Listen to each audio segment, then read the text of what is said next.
reasons. It feels like you're fighting three things. There's pronouns and representation. There's your artistry and where does it belong and how do I get there? And then there's, all right, how do I keep myself sane in this whole process? Can I be like straight up with you? Yeah. I feel like coming out just like made things so much harder for me. Really? Yeah, like as far Mental Health Monday. Oh, so you see this, right? Yes. And you've done a lot of your own edits, right? When I first did a sit down with him, I told him, I said, hey, I just need you to cut clips of different angles of people talking every 4 seconds. And he's like, well, I need you to be there to like do it with me. No, I've planned, processed, picked the people. We did the questions. We planned this for months. It's your job to do the edits. Everything's in front of you. You showed up and shot it, but we paid you for that already. And we paid you for the edits. And then it became, I wasn't able to get any work because he thought that I was going to make time to sit down and do the edits with him over FaceTime. And I was like, you're an editor. This is what you do. You've done work for CBS and a whole bunch of other TV stuff. You have a thorough background in being an editor. Why are you complicating the simple things? Yeah. And then I was like, all right, this isn't going to work. Because it was like, whether we're friends or not, work is still the work. Yeah. And if you complicate something that's not supposed to be complicated, or you make something difficult that's not supposed to be difficult, we shouldn't work together. And it's my fault because I put myself in that position to work with you and I shouldn't have done that. Because like at the end of the day, you do have to admit what you're responsible for in the story and what they're responsible for. And I mean, you know, if him or his wife ever picks up the phone and call me, I got them, but like, I don't let them touch any more of the work that I do. That's like the most simple way to put it. Yeah. Because like, to do the work that we do on the production side, especially you handling so much of your work, what you find is you got to get hyped to do this work. You got to want to do the work. And if you place people around you who suck the energy out the room, they take the excitement out of the thing happening, by the time you get the end product, you barely want to push it correctly. Yep, exactly. And it's just like, no, that's risky. I can't, when it comes to people's interviews, their stories, their heartbreak, their triumphs, I can't let somebody fuck that up because they want it to be difficult about a simple process. Let's just agree to like not be around each other when it comes to the work. And like, you know, when birthdays come, hit me up and I'll show up.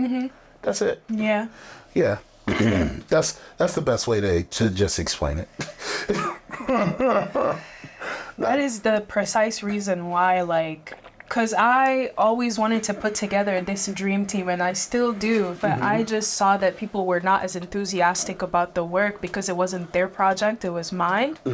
Or at least that's how they saw it. I always see, like, the people I'm working with as partners, whether it be my producer or the person that's mixing and mastering the song, your name is going to be on the end product, so that is your song too. But I always had like 80% of the excitement in the room and everybody else had like 20. I'm like, okay. So I just need to do this myself, like again, like I said, but it's a lot to deal with, like the recording process and the mixing process and the producing process all by yourself, but it is very rewarding. Yeah. So, but who wants to see a shot by Angue, directed by Angue, edited by Angue out? Angue. Yeah. You know what that remind me of? You remember Bad Boy? The Cheesecake Walker, he's like, who's the 5 greatest rappers? He's like, Dylon. Oh my God, you gotta watch the clip. When this is over, I'm gonna show you the clip, okay? Is that Will Smith? Nah. So Dylon was a Jamaican, well, not a Jamaican. No, I think he was Jamaican. He was a Jamaican rapper. I hope this is not recording right now. I mean, it is, but I'll cut it out. I won't. I mean, unless you want folks to like, no, it's really okay. I mean, Dylon, it's a legendary joke, but I mean, I'm straight off the boat, and I was gonna say you're not from here. You're fine. It's cool. Also, you just said, like, you know, the country you from, they don't got internet and stuff like that. You good. It's really okay. No one's judging. I mean, I'm laughing with you, but we're not judging. So, Oh, man. Will Smith, you said no, it's Jamaican actually. Now everybody knows how much knowledge I have of that. All right, you ready? Really good questions too, by the way. Thank you. This was Chappelle's show back in the day. Made it inside the house. You did good. All right, this is what's up. You can live here, you can move forward here, you can be bad boy artists here. But if you want to do it, first y'all gotta walk to Queens and get me a sugar cookie. Dialogue quit by that point. That's why they had Little Man. They had him playing dialogue. It's not doing, it's dialogue. Dialogue. Look at man. Look, this is not what I got in the music business to be doing. To be a sugar cookie getter, you know, I'm a rapper. Who are the 5 best rappers of all time? Think about it. Dylon, and dialogue. Because I spit hot fire. I haven't seen this episode. I love Chappelle's show. That's what I was like. When you didn't know, I was like, I love this show. when you just said produced by Angue, Shot by Angue, edited by Angue, written by Angue. Yeah. That's a good one. Oh, so funny. Oh man, that's funny as hell. Yo, I'm so glad you haven't seen this until now. Cause like have you ever watched Making the Band or anything like that? No. No, it was hilarious. It was like really high emotions and stakes for certain things. But like looking back at it now, this man really had them walk to Brooklyn for cheesecake. Oh, wait, this is something that actually happened. And this is a parody. Yeah, it's a parody of it. Holy cow. Yeah, like I'm going to get you up to date on certain things. But I mean, it's okay. You're not from here. It not being from here, though, isn't a bad thing as long as you got the right people around you to let you know, like, hey, here's a cultural reference. Yeah. Oh, Elijah's been helping me a lot with that. Okay, cool. Yeah. Does that like my doorway into everything? Does that ever get in the way when like you're pretty good at picking up on folks have you fucked up though? Yes, but very late. Okay. Very late. I'll be like having a conversation with somebody and then I don't pick up on the lingo or the slang, and then like on the ride home I'm like, hold up, that was not, I'm late reaction type of person. Well, that's not a bad thing though, because your industry, you need to have thick skin. Yeah. So that actually benefits you. So like the reaction you would have had that they would have been able to make a story, that kind of gives you the ability to be like, well, I didn't react to it and there's no drama, so I'm good. How's everyone else doing? Everyone's day going well? I'm fine. I like where this is going today. That's kind of, Yeah. It's a blessing. Because like, what people are probably trying to have you messed up on isn't gonna benefit you in reacting anyway. So it kind of takes away do I have to think about smacking this hoe or, putting salt in someone's gas tank. Yeah. You know what I'm saying? I definitely don't do that. I think people even get upset at the fact that I don't react to stuff like that. That's a good one then. When they get upset for your stuff? Oh no. Things happen? Is this a things happen side? They just keep going until like, I don't like that. Yeah. They're I pray for better for you. Incessantly, like it's bad. How do you manage the folks? Surround myself with people who love me and appreciate me as a person. What's a good day look like for you? A good day. So I am a night owl, right? Are you? Yes, I am. Okay. So I wake up at around like noon, like right now. Get up, clean my piercing. Presentations, everything. Start to avoiding infections too. But I the spent like affections? most of the day. Yeah, just to. Oh, okay. I thought you Yeah, had like a just whole got bunch it. of folks in your DMs. I was like, oh, that sounds like a lot. No. To cleaning my piercings to, not get it infected. What are you thinking about? I thought you said affections. No, infection. Oh, okay, cool, Yeah, I cool. just got this like a month ago. Oh, but did you? Yes. Was it hard or? It was like a 10 out of 10 pain. Oh. It was so painful. Oh, that sucks. And I have like other regions pierced that you would think hurt more. Yeah. But this. Yeah, that was too intense. Got you. That's But I unfortunate. spend most of the day recording music, honestly. Really? Yes. Okay. That really just gets me outside of all of the stuff that's going on. Plus, really, I guess my music. Like, my music has saved me so many times. Because I get to Quantify that. write about what I'm going through as well as escape from it. So, When it comes to escapism, do you ever have like a lifesaver? Like, we got to reel in the escape, or is it like, oh no, this is good, I'm fine, I'll be good. the latter. They'll hit me up when the cooking happens. I'll come back. The latter. Okay. Yeah. Okay. Which is very unhealthy, I'll admit that. Like, I just, like, dissociate a lot. Like, in conversation with people, like, I'm not even gonna lie to you, while we were talking to each other earlier, I dissociated, like, maybe twice. Yeah. You were like, yo, just like, I'm oh, having a shit, conversation this with shit is happening someone too. right now. No, we can't do that. Angue snap out of it. Yeah. Yeah, it's, I've dealt with mental health issues, like, my whole life. Really? So, yes. Like diagnosed, or you're just aware So, that there's something that's diagnosed. shifted? We're recording right now. Yeah, This yeah, counts. yeah, Okay, all right, that's cool. cool. I just Yeah, all right, cool. Because Di- I didn't want you to like, wait, No, okay, I mean, I bad. could see the little. I mean, yeah, no, we've been recording the whole time, but Yeah, this is yeah. like, this will be cut into Yeah, the edit. yeah, Okay, yeah. all right, cool. Had to be sure. You're Had to be good. sure. I Okay, came here cool. to talk about mental health. Yeah, I but know what there may getting be home certain safe moments is. you don't want to talk where I'm just like, all right, I just gotta Oh. let you know. Yeah, I appreciate it. Yeah, a heads up is important. Yeah, but yeah, no, I have had like severe anxiety, depression since I was a child. Okay. So that's something that I've had to deal with like forever. I didn't always have like the adequate support from my parents or anything. I contributed to it a lot. I've had conversations with them about that. No accountability, African parents, So I just comes kind of with the had to baggage. deal with that. Like, Yeah. kind of let go of the fact that like I'm never going to get an apology from them, never going to get acknowledgement for it. If you bring it up, you're being defiant and like, so I just let it go to therapy. Now I found a therapist. Y'all don't use BetterHelp.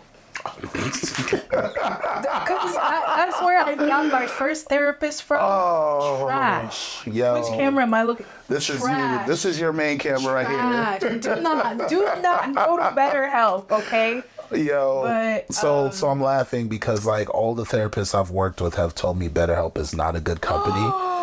And what BetterHelp does, unfortunately, is a lot of therapists who work there, it's just like the stories I told you about the hospitals where like people are working too many hours. They have too big of a workload. And I'm really big on, if I suggest a therapist to you, for you to work with, that you deserve quality treatment, not just I have a therapist. Right. If you have a therapist and they don't give a fuck about you, that means you as the client are going to pick up on, oh, this person isn't even listening to me. They're not taking care of what I need to. They're not even making great suggestions. No, at Why would all. you tell me these three Gaslighting things you. that have nothing to do with what we talked about? Yeah, you're correct. Okay. And there's other people who know. Yeah. Honestly, I think the only reason it's not a bigger subject is because they have such a great funding. They do. And now there's been like underlying conversations, and I'm starting to see other platforms catch on to like, Yes. BetterHelp is not as dependable as a platform as it was advertised to be. Exactly. But like also there's poor management. So like there's been cases where like people's information have gotten out due to BetterHelp, Yep. or mismanagement of other people shouldn't know this about a certain person's profile. Exactly. Why are they seeing it? Like, and then it calls into question, like when it comes to therapy, are HIPAA laws involved in therapy when it comes to BetterHelp? Because it's technically an app. Do you as a client, I didn't even think about that. are your stuff protected or not? Just little concerns like that. Because like, when I was in high school, I was a patient advocate. Yeah, I was a patient advocate from my freshman year to my senior year before I graduated, because originally I was thinking about either being a doctor or a lawyer over in East Orange, New Jersey.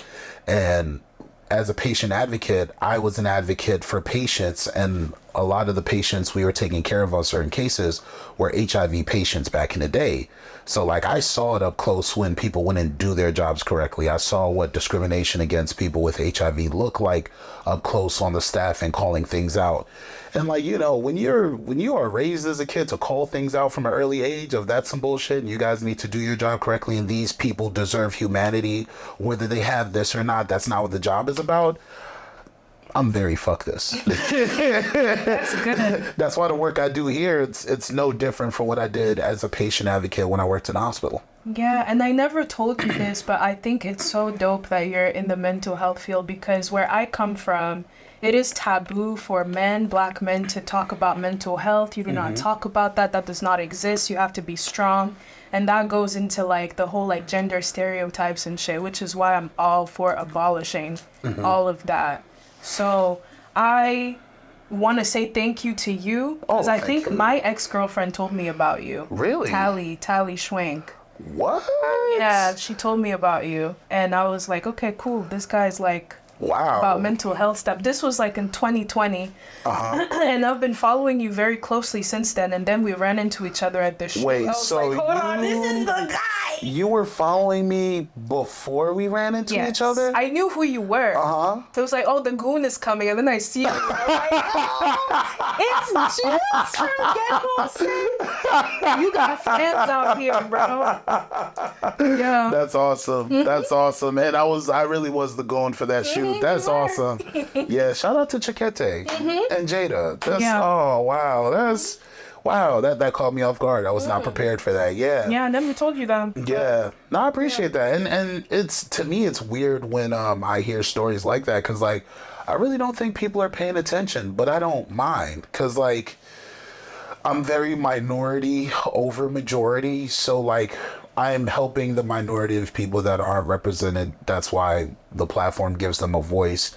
And I hope whatever work we do makes a difference in their lives or the people around them. Because like, even when it comes to your parents, it's technically not your parents' fault. They could do better. Don't get me wrong. They could always do better, right? It's not their fault, because they weren't taught anything But different. whether it comes to African parents, Jamaican parents, American parents, whether they're white or black, because I actually recently interviewed someone who, white man, dealt with manic depression, and he had like a long manic episode for 3 years. Damn.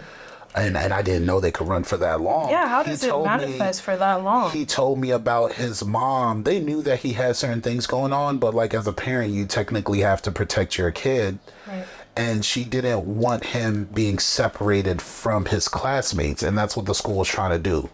So like back in the day, got some hair on your microphone. Whoopsies. No, you're fine. That's what the it's called a dead cat. That's what that's for. The dead cat. Yeah. That is so morbid. It is. Obviously someone came up with that. But so what he told me was when he was younger, they were aware that he didn't have split personalities or anything like that, but they were aware that there was something off about him, but they didn't want him to be prescribed medicine at a young age. So he was only diagnosed with like, I think it was simply ADHD, and there were like a couple other things, but then he had a better handle of it. And then when he went off to college, that's when everything hit the fan. And the reason I say it's technically not your parents' fault is because from what I experienced in 2018 when I lost my friend and how we all handled the situation, we could have all done better in the handlement of the situation. So for example, when things hit the fan with a loved one or with an associate, we are all happy when the storm is gone and everything is calm, but most of us don't do research on how can we help this person? Who do we need to be? What do we need to be knowledgeable of? How do we become knowledgeable and not project on the person? And those things are so important when it comes to people's environment, because like it gives them an opportunity to tell us how they would like to be treated when everything is hitting the fan, when they're having an episode, when depression is really bad. These are signs that depression is really bad for me. So be on the lookout for this, and this. When anxiety is really bad for me, this is how I look and feel and how I react to things when anxiety is happening. So look out for this, and this. If you'd like to approach me or to talk to me about what's going on, if I may not be aware, this is how I'd like for you to be here for me. And what that does is that facilitates teaching the people around you who aren't going through what you're going through or who haven't handled your situation better to at least create a better environment and comfort zone for you to be honest with them about what's going on. And hopefully that could build a better relationship, because it's not always about the emergencies. Sometimes it's about the little things. And sometimes the little things is what makes it impossible for us to want to reach out to our loved ones, because they've practiced mishandling things, which means when things happen, what you've practiced is what you're going to do because that's what you know, and that's what you believe is right. That's true. That's very true. And I always find it like kind of ironic that I'm speaking from personal experience here. My parents would always get so offended that I would like look outside of the house, outside of them for help, comfort, support, therapy, stuff like that. It's like, why do you come to us, babe? Because you're unapproachable. Like, you know, you've already laid the groundwork of how you feel about mental health, how you feel like it doesn't exist. I've heard you speak about other people's kids and their dealings with mental health issues. So it's like, why do I then want to become the topic of discussion in the WhatsApp chat, you know? So. Yeah. And then like, from what I've, in my experience and what I've come to learn, that comes from the parents' place of fear. So a lot of adults tell themselves, I don't need to grow anymore because I'm an adult.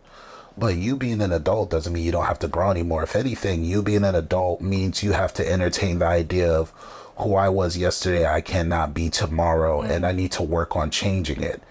Now, does that mean you may need to call yourself out on things? Yes. Does that mean you need to start allowing other people to call you out on things in order to grow? Yes. And unfortunately, our parents went through like things that are way more extreme than what we're dealing with right now. Right. So I do give them that benefit of the doubt, but that doesn't excuse that you can't become better when you're with us. So unfortunately, you saying, why don't you come to me? If I tell you what you need to be for me, you're going to now negotiate what I need, and I can't negotiate what I need. Yeah. So either you need to figure out what little steps you can take to be almost 30% of what I need you to be, or I have to continue going out the house. Now, what I will say, and this is advice for you, is you can't tell your parents to stop complaining, but what you could do is just not entertain the conversation and shorten it. You feel what I'm saying? And there's ways to politely shorten conversations, because like people do start to understand when like you not being enough for me doesn't mean that you're not good enough. It just means you're not what I need right now. Yeah. Now, but you are still making choices to not even try. And when I let you know what I need, and when I let you know what effort you need to put forward, you're not even trying to find it. Yeah. So what are we talking about? Exactly. What are we talking about? I think I just need to figure out like a really respectful, African approved way of telling them, listen, we're not doing this right now. Because when they want to have that conversation like right then, we have to. Doesn't matter what type of state I'm in, or like, it's ridiculous. So how do you even how have you gone about that? I hate writing things down. I hate writing things down with a passion, but I had to write things down. When I write things down, things become too real for me. Like I'm a very intense personality. So if I write things down, I'm immediately going to go back to that angry moment, and I'm probably going to live in that angry moment for a couple of weeks. Yeah, and that's going to affect like my mood, my decision making, how I treat people, and I don't ever want to put people in that position. The opposite of that. I write it down, put it in a page. It's now on that page. It's not here anymore. Nah, if I write it down, I'll put it in the page and I burn the page and it becomes a fire for like the next couple of weeks. Yeah, it's not fun. It's just really not fun. Okay. It's not, and I mean, I've let my partner know. Like she knows too. Like I bitch. I'm really good at bitching. I'm so good at bitching. Oh God, I bitch like no other. Well, you want to complain? Oh yeah, I'll bitch about some shit. But the reason I do that is, and I tell her she needs to practice bitching. Like she needs to practice complaining, because you shouldn't want people around you that are only happy. You shouldn't want people around you that only have good days. There needs to be a balance. Like, all right, let's acknowledge what went right, and then what can we work on? My coach was actually really good at this when I played football in college. If you did something great, he would say, that's not bad. That'd be it, right? And at first I was like, hey man, when you gonna compliment my work? I slam buddy. Like, yo, are we for real? But then I realized like what he was setting was a standard of you need to work towards more. And the way to work towards more is we acknowledge what you've done, but we still need to correct what you need to work on, because that way you'll start to find ways to like go above your capacity and add new tools to what you're doing, and you'll at least be consistent on the things you're already good at. So it's a not too high, not too low approach, but there's always going to be work. So that way I mentally changed my relationship with the word work. I used to view work as like something that's annoying, tedious, terrible. Now I love work, but like I love work because it helps my community, it helps people like you. I love work because I get to sit down with these people that I already think are amazing, and I get to hear their stories. I love work because I get to use their stories and their references, and we get to discuss that. And people who never had a voice or never felt represented or never felt there was an opportunity for their misunderstanding to have a full circle moment and be understood, they now have that. Yeah. So for you, when it comes to your parents, make a list. A hate list. Make a list. Right? Everything I hate, you're like, I love it. Right? And then when it comes to your parents, make a list of 5 things and only have 2 things for them to work on. Because what that means is I only gave you 2 things to do. If you can't work on one of these 2 things, if you can't think about one of these 2 things, if you can't even consider one of these 2 things, let's just stop right here. That's all it is. Because what it does is it shifts the responsibility of, I don't know what you're talking about and I don't know what the problem is. And when I bring problems to people, I usually have like 3 suggestions of solutions, because when you have the conversation, if the person's brave enough, they may ask, all right, what can I do? Right? And if they don't give a fuck, they could say, well, I'm not wrong. And it's like, yeah, but it's not about you being wrong or right. You ask me, what do I need? If you ask someone, what do they need? Just say you don't have it. Or just say, I think that's outside of my capacity. Or say, I will think about it. Cool. Your actions will let me know if you're thinking about it or not. And then I get to pick and choose. Do I give you more chances? Yeah. A lot of different scenarios as well. And then I needed to hear that. Yeah. Yeah. And like, people are going to disappoint you. People practice disappointing you. They don't realize it, but they practice disappointing you. Your job is to not take it personal, or if you are taking it personal, you now need to change your perception of them. That doesn't mean they're a bad person. That means they're a bad fit for you. And those are 2 separate things. I have a lot of people who love me that are a bad fit for me, and they know they're a bad fit for me. That doesn't mean I love them less. That just means I'm around them less, because I appreciate who you've been for me in the past, but I've now become this person, and I'm not going to demand that you change, But when it comes to myself, I am going to demand that I don't put myself in a position to be disappointed by you. Yeah, you can only control what you can control. True. Yeah. You need to hear that. You gonna go home like, damn, I need to write that one down too. All right, so what does your art mean to you? What does my art mean to me? So my art means a lot of different things to me. Like I said before, it's a diary. It's what I'm going through. Like when I was younger, it started when I was younger, it would be I would write little like poems about little boys I had crushes on at 8. Cool. Girl. So I feel like over the years, my art has always been like my diary, my little outlet. It means the world to me. Like I said, also, it saved me so many times. I'm not going to go into detail with that, but yeah, my art is everything. It means everything. Okay. As an artist, how does your art love you back? Would you care to elaborate on that? So at one point in my life, I used to work for this company, CRW, right? CRW. CRW stands for Chesapeake Wheel and Rim, and I made and delivered a lot of wheels that are on fire trucks and ambulances in the DMV area. Cool. Right? And one of the projects I worked on was air brakes.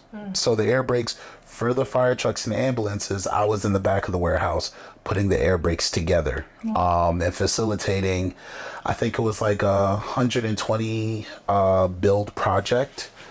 And what happened was at one point, one of the people I worked with had me fucked up. And when they did, I really had thoughts of, I might have to take this man out. I might have to end it for him. He's not going to talk to me like that. And then I had to sit down with myself and I said, as much as this check is cool and I'm working around good people, when I'm complaining about what's going on, no one is handling this situation. Yeah. And I had to ask myself, as much as I love working on this project in the back, and I'm frustrated and annoyed, do I feel this thing that I'm doing and working on, which is technically for the fire truck companies and the ambulance companies in the DMV, is it loving me back? Am I going to let this job eat away at me? Am I going to put myself in a position to have to sacrifice parts of myself for a check? Because after this project is over, I don't know if I'm going to have the same feelings towards this company or the people that are here, because I feel that it's eating away at a part of myself that I'm not fulfilling being here dealing with these folks.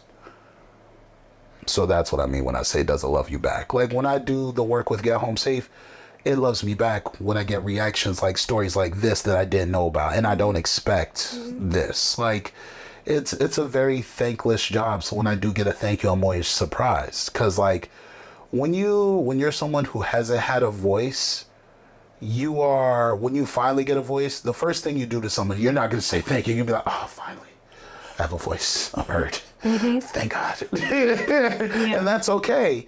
But like, for people like me, we don't expect thank you. But when we get it, it's like, oh, wow, I was a part of that person's process. My work is making a difference. Sometimes thank yous for me are just when people come and they tell me their stories. Like I had this young guy who I've known since 2013.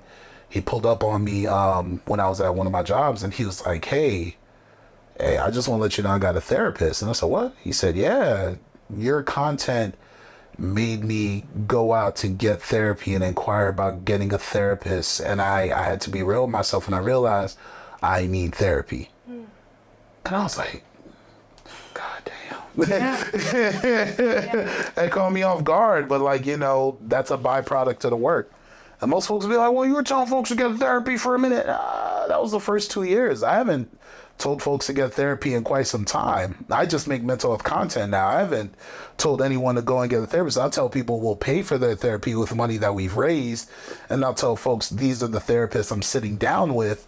But I don't think I've told anybody to get a therapist in about 2 years. That means the work that we've done has made people more inclined to say, maybe I need to consider. Maybe I need to research. Maybe I need to call my insurance company and see what kind of therapist am I allowed to get and how much is it going to cost. I'm not trying to break the bank to be better. And I'm like, nah. Yeah. True. So yeah, to answer your question, I would say it's 50-50. Yes. Why do I say that? Because just like you, I've had people come to me and say, and music has helped them. So that is always like really good. I never expect people to like come up to me and say, not come up to me, but like come online and say, this song helped me, you know, accept my hair, the texture of my hair. This song helped me accept my dark skin, my broad nose, stuff like that. That is always, that shit makes me cry. Because what? So instances like that, I would say yes. My art definitely loves me back. And also like revisiting songs I wrote years ago about, you know, maybe being depressive, right? Listen to it and it shows me like, okay, I've come a long way. Or maybe it's a reminder to keep your head up. Now, I write a lot of songs pertaining to mental health. I never release them because I feel like that's just putting a little bit too much out there. And then no, because of the negative attention that it brings to me. Like I sing about stuff that would be considered political. Like I don't know why my skin color is politicized, but I sing about stuff like that. Yeah. And people will get offended that I'm not also singing to uplift like people of other races. So I have a song called Negra. Your face, literally, that was my reaction. I have a song called Negra. I'm not a group project. Bro. Yeah. The hook says, ¿Qué problema tienes tú con mi color de piel? Si soy negra, pero sangre rojo también. So what that means is, what issue do you have with my skin color? Yes, I am black, but I bleed red just like you, right? And in the part of the song, I say, I just talk about the beauty of black women and the versatility and how our hair literally like defies gravity. And white people come and they say, well, what about white women? If I made a song about white women where we say we're the standard of beauty, y'all would be all up in arms. And I'm just like, we're not here to compare. I didn't even, nobody mentioned you here. We're not here to compare. So yeah, the song isn't meant to compare. Yeah, so it's stuff meant to like just speak on that. Exactly. Yeah. So stuff like that. That's why I say like 50-50. Because I get like equal amounts of hate and love. But because of the pessimist that I am, I tend to focus on the negative a lot. You're a pessimist? I am a pessimist, Mr. Juice Jones. So we've both disagreed on things in terms of writing things down and all this other stuff. You say, I love that. And I'm like, I hate that. You're the pessimist? I am a pessimist. Okay. Like, I don't know. What does it mean to be a pessimist?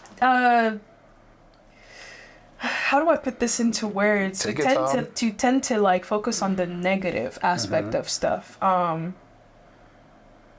You only see the negative, like the tunnel vision is towards the negative. Like there could be so much good stuff going on, but because there was this one little speck of dirt on your shirt at the party you were at celebrating your 100,000 views, you're like, oh no, I hate it. But girl, you just got 100,000 views. You're focused on that speck of shirt on your dirt. Dirt on your shirt. No, dirt on your shirt. I got you. Dirt on your shirt. I got you. So. I don't know. I think I'm like that. And a lot of my friends have complained. They're like, Angue, you need to shut the fuck up. Like, all of this good shit is happening to you right now, and you're focusing on that one person who left that comment on your post. Like, you need to get over it. And I know I do. So, would an example of being pessimistic be, I will watch one of your interviews, and I think, were you opening up for Burna Boy or something like that? Yes. That was a while ago. I did research. Sheesh. Got to. That was like 2019 when I first started out. Damn. And I remember the story that you told, and one of the artists pulled you over to the side. I think you guys are still best friends to this day, or really close friends. We still kind of talk to each other. Yeah. And, oh my God, I know exactly what interview you're talking about. He was like, nah, you did a great job. You know, you don't got to cry or be in tears. You killed it.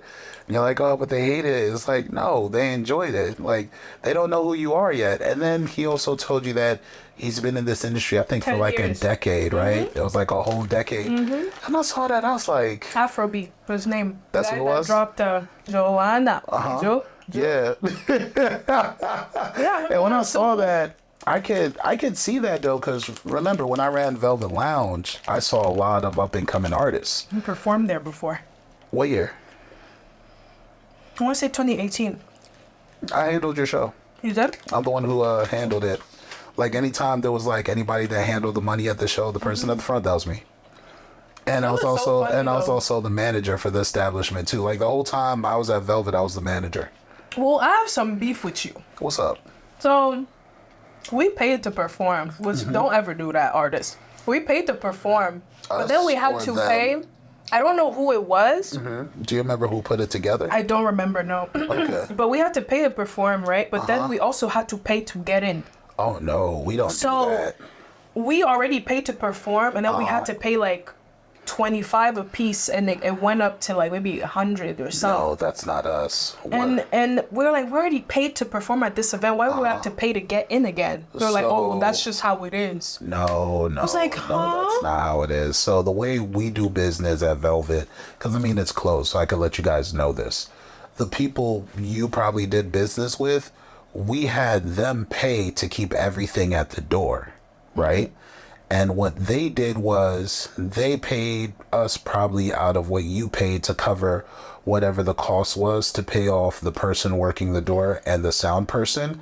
And they were boosting the price on you guys so they can make more money at the end. Because anytime we did stuff like that, like the shows we did, we would only charge 10 or 15 for a show. We didn't usually do anything that's 20. Anytime you see we had people pay $20 or above that, they paid us so they can set how much people would have to pay to go upstairs to perform. I see.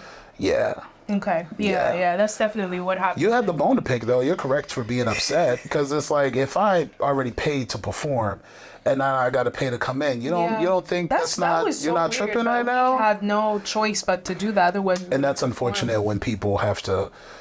It comes with the growing process, but that doesn't make it correct. yeah. Yeah, that just it just leaves you with a bad taste. This- Because when you go upstairs in Velvet, we had one of the best sound quality rooms when it came to performances. Okay, that maybe tight then space. our song just wasn't mixed right, because that shit sounded like. And the sound guys we have like, we vet our sound guys. Yeah. Like, even though we were a small establishment, we always made sure to vet our sound guys that worked there. So it's closed now.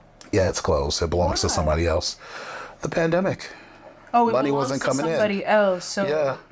are they like opening it back up? I mean, anytime it's soon? open. They do stuff. It has nothing to do with us, though. Oh, I see Yeah. what you're saying. Got Yeah. it. Okay. So, that's It was like the first like DC nightclub I ever went to. really, Yeah. that's not a good taste. I mean, if that's your first DC nightclub experience, that's Yeah, it wasn't Yeah. even to like go out, turn up or anything like that. It was to perform. I had recorded a song with my ex-boyfriend at the time and his friend. And we went out there to perform it, and that was it. That was before I even started taking music seriously. 2018, the year before.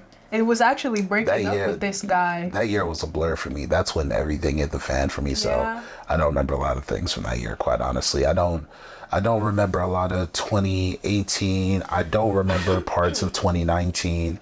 And even parts of 2017 is hard to look back at and remember. Honestly, that's what trauma does to you. That's true. Yeah. That's true. But I am sorry that happened to you, though.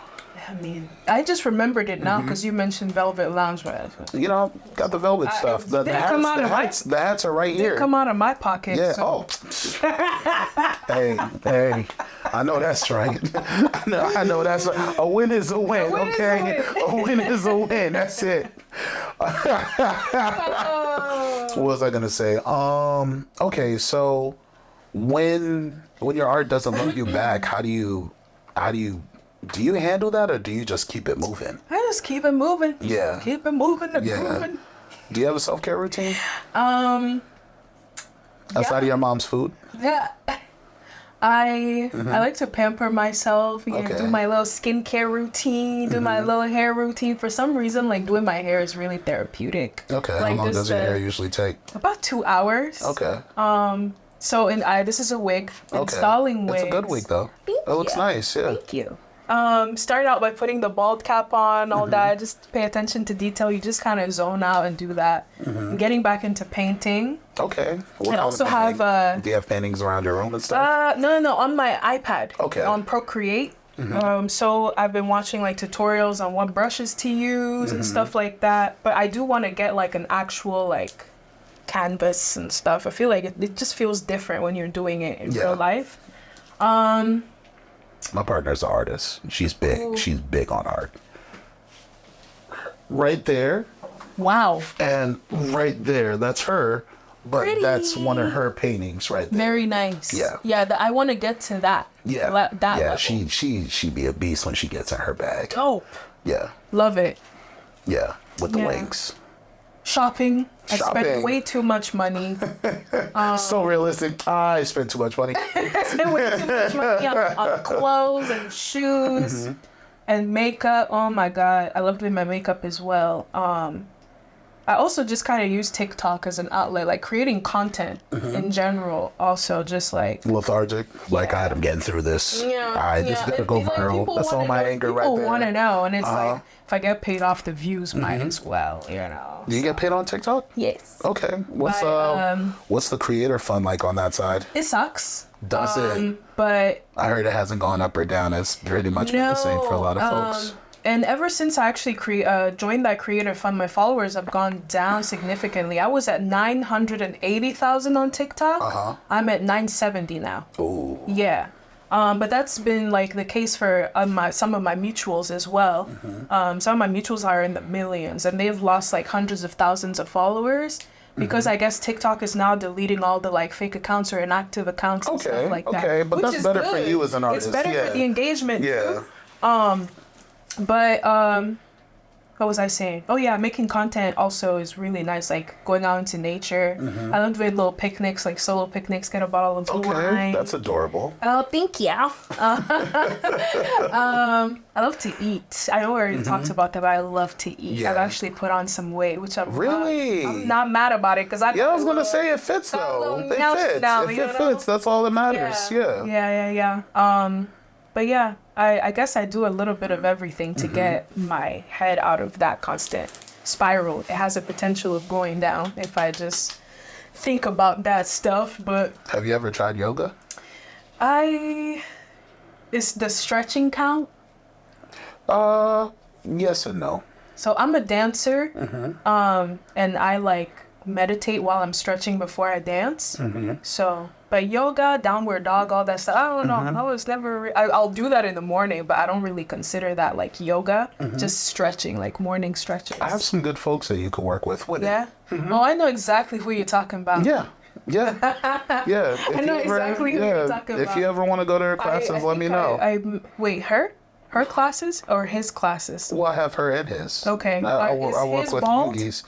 Oh, I know who you're talking about. I know who you're talking about. He's a good friend with my other friend. And Okay, he's okay. really sweet. Yeah, Took us to yeah. his, like, what do you call that? Stable, I guess. He lives in Clarksburg. I know the other one you're talking about. Yeah. Good friend of mine. That's our boy spot. Yeah? Yeah. That's who I'm talking about. Yeah, well, Yeah. the one who's bald, that's not his spot. No, I know. That's the I got you. He's actually who did guitar on like a couple of my songs. He kills it. Oh, he's so good. He kills it. So good. He kills it. Shout out to Josh. He kills it. Shout out to Josh. I don't know if you heard listening people, but Nah, he listens to my stuff. Yeah? Good person. Love He's him actually so much. he's been the one that's been facilitating a lot of the folks that I've been working with for the last 6 months to 2 years. He's had a lot of people he wants me to work with. I say no to a lot of things because it's like I know I'm not a good fit for everybody. Like there's people who I meet and I'm like, you're a good person, but we're not a good fit. Just that's it. Because it's I'm like curious as to what made me a good fit you mean for this. it's your spirit. honestly, since I met you day one, I remember when we were at the shoot, I remember the little conversations that we had over to the side. Yeah. I And still have my little white buzz cut. It was so hot that day. Yo, the windows, even when it came to night. Yeah. Like when nighttime hit and we were at the video shoot, this Chiquete's video shoot is what we're talking about. The space in which we were shooting was still hot for like an hour and 10 minutes before it cooled down. It was hella heads. Yeah, that was a fun day, but God, it was so hot. Yeah. And let me not say too much because that is it's gonna go into production things, and like a lot of folks who aren't in the industry don't know when you're a part of video shoots. It really is all day sometimes, and then you got to show tomorrow. Several days. Yeah. But it's fun. It came out great though. It came out beautiful. Yeah. It was the gleam. That was It was a the good gleam. He got his girl stolen, y'all. Yeah, I did. You robbed me right on camera. Crazy. I was sitting up there on the balcony like, you just gonna take her from me? That's crazy, yo. I got my taco meat out. You just gonna take her from me? That's crazy. That's why I threw him across into the crowd. I saw that. That was so cool. I might put a little clip of that into the video. Yeah. Oh my God. Yeah. I love Foggy. I can cut that out. That man is so fine. That's how it's supposed to be. Oh my goodness. That's how it's supposed to be. That's a good thing. Please cut that out. Yeah, I don't want him to know. No. He don't need to know. You're gonna be like, what the fuck? Oh, that's funny. That's funny as hell.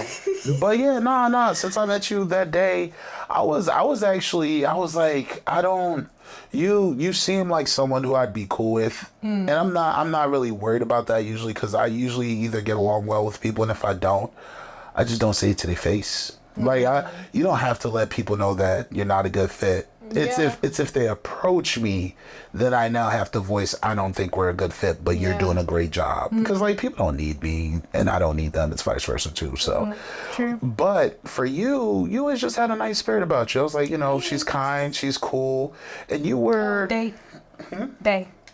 Oh, I'm sorry. They're kind, they're cool. And I was looking forward to like. He misgendered me. Cancel him. Maybe.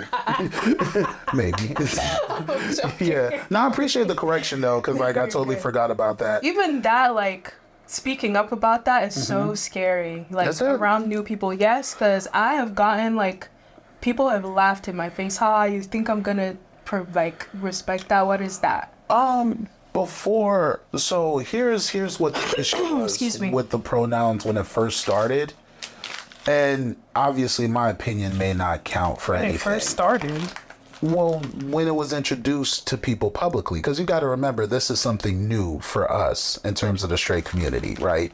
Pronouns. The straight community, that's so funny. It does, because I'd never say that out loud. It sounds nasty to say it, but it's like, nah, if you're gay or straight, when it came to pronouns in terms of it was only his, her, and then when it was they, them, it was like, well, why is it they, them? How many people is it? That's some wild stuff people be saying, right? But I always try to come from a place of, okay, what are they trying to accomplish? Because it's like, if they're saying this, that means that there's something that needs to change, or they feel needs to be heard and understood. So I ask questions. My issue when that first started was when people would have this big attitude, they, them. I'm like, fam, if you yell at me, I'm not going to participate. I'm going to want to be rude. I'm going to want to piss you off.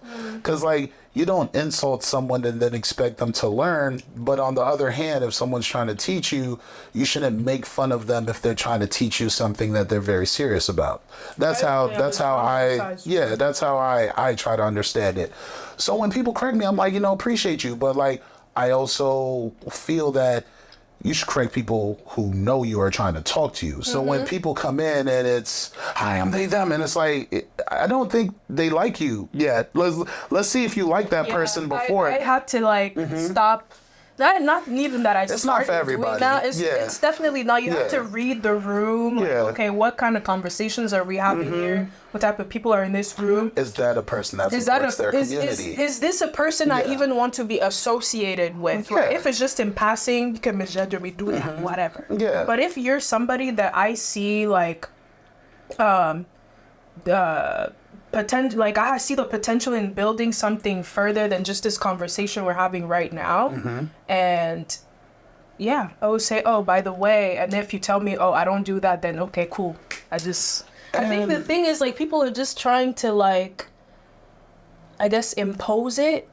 Yeah. And it really depends, because it is something that needs to be learned. Like, for example, I have a bunch of friends who are trans, right? Like, going through the process and everything else.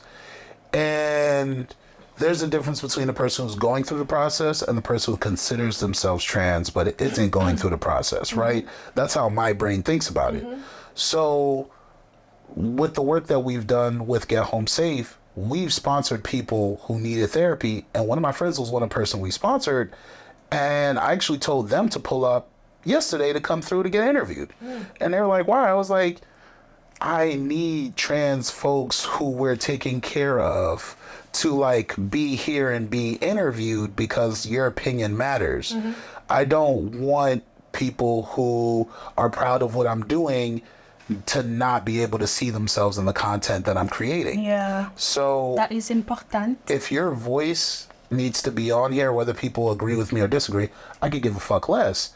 I'm taking care of who I've taken care of from 2019 to present. So if we've supported you, you've had an opinion, we've worked together, or you've taught me something, especially when it comes to mental health, or you've reached out to me and we've had talks, come through. So right now I have 4 folks that are lined up that are trans. A couple of them are going through the process. A couple of them aren't. Like, but just to be here and have the conversation. Okay. And like just be a part of the conversation. Yeah. Like, you know, my platform's black owned and it's for the black community, but I welcome everybody. So a lot of folks is like, yeah, no, it's just black. And I'm like, no, I have some white folks that are coming out. There's white folks that I've interviewed, Asian folks that are coming through too, some Hispanic folks trying to get the mix in. Cause it's like mental health isn't just our community. So there's also the assumption of how are people's parents taking care of them. For me, that's like a really big thing. Like, how was your situation handled by your parents? Why was their situation handled that way by your parents? Because there needs to be a conversation of some parents don't care and some parents actually have a really big fear of their kids and not being able to help their kids in an emergency. Yeah. There's a difference. What does that story look like? What did you observe? Now that you've gone through that, what could they have gone better? Because like one emergency doesn't mean all the other emergencies in life stops. That just means there was one emergency. You'd be better off just having a conversation. Yeah. Oh, I don't want to go back to that time. Yeah, but what if that time comes back to you? Yeah. I would rather contradict, not the other way around, you know? Like, if that conversation comes back to you, what you gonna do? Well, I didn't want to have the convo. Yeah. You think the mental health concern cared? No, it didn't. So No, it did not. Yeah, so that's where, and that's why I like when folks correct me, and that took practice. It took a lot of practice. Like it took practice. It took me practicing to correct people when I'd have a conversation and they wouldn't do it. It took correcting people in my personal life behind closed doors, because like it takes a lot of practice to go from he, she to they, them. And then I start to pick up on dumb things, like when people would be like, well, why is it he and she, there? How to use there in a sentence? And it's like, all right, Sally went to the market. Well, why'd Sally go to the market? I don't know. They needed to pick up something. Okay, cool. Look how simple it was to go from Sally and use they in the sentence and it makes sense. Yeah. There are sentence structures that it make sense. Oh no, but they is a group. No, it's not. We just somebody left their shoes in the gym. Who left their shoes here? Oh, I don't know. Maybe they did it. And it's like, it's just a practice thing. It's easy, but it's the thought pattern and practicing the thought pattern. Like associating those pronouns to that person. And people just don't want hard. Yeah, they don't want hard. That's all it is. You know, I also am going to recognize, like, I present very feminine, so people are gonna immediately assume like, okay, woman, she, her pronouns. Yeah. And that's where like disassociating like pronouns from gender identity and gender expression comes in, which is even more complicated, I feel, even for people who love me to death. Like my family will still misgender me at times, and I'm like, yeah, I present this way, like I understand that. But there's so much work that goes into that. You by yourself, like the person who's doing the misgendering, then have to go in your own time and deconstruct all these preconceived notions of gender you have. And it takes years. Right, exactly. Yeah. And I think people are expecting like people who have never heard about this stuff before to just like immediately get it, and it's like it doesn't work like that. So Yeah. And for the people who expect people to just immediately get it, I'm just like, no. Yeah. No one just immediately gets it. When we have conversations with people or we teach people something new and they entertain our new thing, you got to give them time to get it right. If you get angry every time a kid isn't good at math, chances are they're not going to be good at math. Yeah. Guess what? I'm not good at math. I'm good at fucking numbers suck now at math. and like money stuff. I But would get, before, like, yeah, hit with that wooden spoon. that I was just like, all right, I guess I'm not going to be good at this thing. And I was very like, hey, well, I guess we're here. Oh, you want to be? Oh, I guess I'm not good at the thing. That's a like, fact. oh, I tried so hard. Now you beat the hell out of me, and now I'm not good at the thing. Oh, well, I'll beat it again. I was like, oh, that's really gonna work. We're doing a great job. I was that kid. Yeah. I wouldn't say it to the face, but I'll just be like, beating me isn't gonna make me put in more effort. If anything, I'm gonna just figure out ways to avoid whatever is going on. And if I'm a failure to you, that's fine. I'm gonna go do what I need to do. And that's it. But there needs to be space and conversation for it. Like, I want to make space for people who don't believe in therapy and mental health to be on here also. I want to hear that their would be opinions. interesting. I would watch that episode. Because it's like, all right, just because most people are like, well, why would you want the conflict? Because their opinion matters. There's a certain group of people that don't believe in mental health and wellness. Let's hear why. Well, if I tell them why not and we disagree, we've agreed to disagree, but they had the conversation and those words are going to stick with them. Even if they try to forget, they've had the convo with me. That's important. That's it. Even if they're like, well, I think it's some BS, you do, but I have results of people that have gotten better since I've done the thing and talked to them about it. And we are slowly seeing people either getting better or having more awareness of their situation. And that's all you can ask for. Yeah. Are they trying? Yeah. Yeah. Sometimes all it takes is having a conversation with somebody, you, and they go home, ruminate on it, come back like, damn, he was right. And you don't have to like me. Do it for you. Yeah. At the end of the day, do it for you. Just do it for you. That's what I tell folks. Do it for you. Do it for you. That's why, like, when my friend was here yesterday, to me, that was amazing. Not because they're going through the process, but I got to hear so many beautiful stories about them that I never knew. Yeah. And I was like, wow. Because when that happens, I'm always like, wow, these people trust me. Because when folks pull up to talk, they don't need to trust me. They don't need to, all right? They can lie to my face and be like, oh, but that was such an amazing lie. Where's the sugar? Where's the season? Oh, God, give me more lies. But it's like, nah, that's dope that what I've created and what I share with you, I get to sit with it later and say, wow. And, like, I do say wow in the middle of edits. Like, sometimes I edit something, I was like, I forgot about that. I said that. Oh, they said that. Oh, wild stuff people be saying, right? But I always try to come from a place of, okay, what are they trying to accomplish? Because it's like, if they're saying this, that means that there's something that needs to change or they feel needs to be heard and understood. So I ask questions. My issue when that first started was when people would have this big attitude, they, them. I'm like, fam, if you yell at me, I'm not going to participate. I'm going to want to be rude. I'm going to want to piss you off. Because, like, you don't insult someone and then expect them to learn. But on the other hand, if someone's trying to teach you, you shouldn't make fun of them if they're trying to teach you something that they're very serious about. That's how I try to understand it. So when people correct me, I'm like, appreciate you. But, like, I also feel that you should correct people who know you are trying to talk to you. So when people come in and it's, hi, I'm they, them, and it's like, I don't think they like you yet. Let's see if you like that person before. I had to like stop.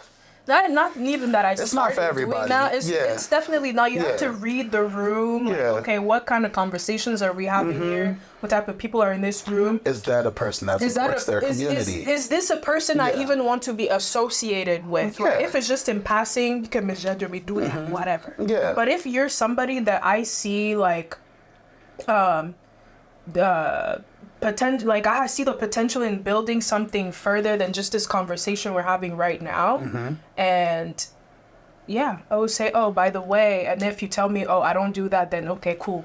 I think the thing is, like, people are just trying to, like, I guess, impose it. Yeah. And it really depends, because it is something that needs to be learned. Like, for example, I have a bunch of friends who are trans, right? Like, going through the process and everything else. And there's a difference between the person who's going through the process and the person who considers themselves trans, but it isn't going through the process, right? That's how my brain thinks about it. So with the work that we've done with Get Home Safe, we've sponsored people who needed therapy. And one of my friends was one person we sponsored. And I actually told them to pull up yesterday to come through to get interviewed. And they were like, why? I was like, I need trans folks who we're taking care of to like be here and be interviewed because your opinion matters. I don't want people who are proud of what I'm doing to not be able to see themselves in the content that I'm creating. Yeah. So that is important. If your voice needs to be on here, whether people agree with me or disagree, I could give a fuck less. I'm taking care of who I've taken care of from 2019 to present. So if we've supported you, you've had an opinion, we've worked together, or you've taught me something, especially when it comes to mental health, or you've reached out to me and we've had talks, come through. So right now I have 4 folks that are lined up that are trans. A couple of them are going through the process. A couple of them aren't. Like, but just to be here and have the conversation. Okay. And like just be a part of the conversation. Yeah. Like, you know, my platform's Black owned and it's for the Black community, but I welcome everybody. So a lot of folks is like, yeah, no, it's just Black. And I'm like, no, I have some white folks that are coming out. There's white folks that I've interviewed, Asian folks that are coming through too, some Hispanic folks trying to get the mix in. Because it's like mental health isn't just our community. So there's also the assumption of how are people's parents taking care of them. For me, that's like a really big thing. Like, how was your situation handled by your parents? Why was their situation handled that way by your parents? Because there needs to be a conversation of some parents don't care and some parents actually have a really big fear of their kids and not being able to help their kids in an emergency. Yeah. There's a difference. What does that story look like? What did you observe? Now that you've gone through that, what could they have gone better? Because like, one emergency doesn't mean all the other emergencies in life stops. That just means there was one emergency. You'd be better off just having a conversation. Yeah. Oh, I don't want to go back to that time. Yeah, but what if that time comes back to you? Yeah. I would rather contradict myself, not the other way around. You know? Like, if that conversation comes back to you, what you gonna do? Well, I didn't want to have the convo. Yeah. You think the mental health concern cared? No, it didn't. So no, it did not. Yeah, so that's where, and that's why I like when folks correct me, and that took practice. It took a lot of practice. Like, it took practice. It took me practicing to correct people when I'd have a conversation and they wouldn't do it. It took correcting people in my personal life behind closed doors, because like, it takes a lot of practice to go from he, she to they, them. And then I start to pick up on dumb things, like when people would be like, well, why is it he and she, there, how to use there in a sentence? And it's like, all right, Sally went to the market. Well, why did Sally go to the market? I don't know. They needed to pick up something. Okay, cool. Look how simple it was to go from Sally and use they in the sentence and it makes sense. Yeah. There are sentence structures that make it make sense. Oh no, but they is a group. No, it's not. we just somebody left their shoes in the gym. Who left their shoes here? Oh, I don't know. Maybe they did it. And it's like, it's just a practice so thing. easy. It's easy, but it's the thought pattern and practicing the thought pattern. Like associating those pronouns to that person, and people that just don't becomes want difficult. hard. Yeah, they don't want hard. That's all it is. You know, I also am gonna recognize, like, I present very feminine, so people are gonna immediately assume, like, okay, woman, she, her pronouns. Yeah. And that's where, like, disassociating, like, pronouns from gender identity and gender expression comes in, which is even more complicated, I feel, even for people who love me to death. Like, my family will still misgender me at times, and I'm like, yeah, I present this way, like, I understand that. But there's so much work that goes into that. You by yourself, like the person who's doing the misgendering, then have to go in your own time and deconstruct all these preconceived notions of gender you have. And it takes years. Right, exactly. Yeah. And I think people are expecting, like, people who have never heard about this stuff before to just, like, immediately get it, and it's like, it doesn't work like that. So Yeah. And for the people who expect people to just immediately get it, I'm just like, no. Yeah. No one just immediately gets it. When we have conversations with people or we teach people something new and they entertain our new thing, you got to give them time to get it right. If you get angry every time a kid isn't good at math, chances are they're not going to be good at math. Guess what? I'm not good at math. I'm good at numbers now and like money stuff. But before, wooden spoon. That I was just like, all right, I guess I'm not going to be good at this thing. And I was very like, hey, well, I guess we're here. Oh, you want to be? Oh, I guess I'm not good at the thing. That's a like, oh, I tried so hard. Now you beat the hell out of me. And now I'm not good at the thing. Oh, well, I'll beat it again. I was like, oh, that's really gonna work. We're doing a great job. I was that kid. Yeah. I wouldn't say it to the face, but I'll just be like, beating me isn't gonna make me put in more effort. If anything, I'm gonna just figure out ways to avoid whatever is going on. And if I'm a failure to you, that's fine. I'm gonna go do what I need to do. And that's it. But there needs to be space and conversation for it. Like, I want to make space for people who don't believe in therapy and mental health to be on here also. I want to hear their opinions. Interesting. I would watch that episode. Because it's like, all right, just because most people are like, well, why would you want the conflict? Because their opinion matters. There's a certain group of people that don't believe in mental health and wellness. Let's hear why.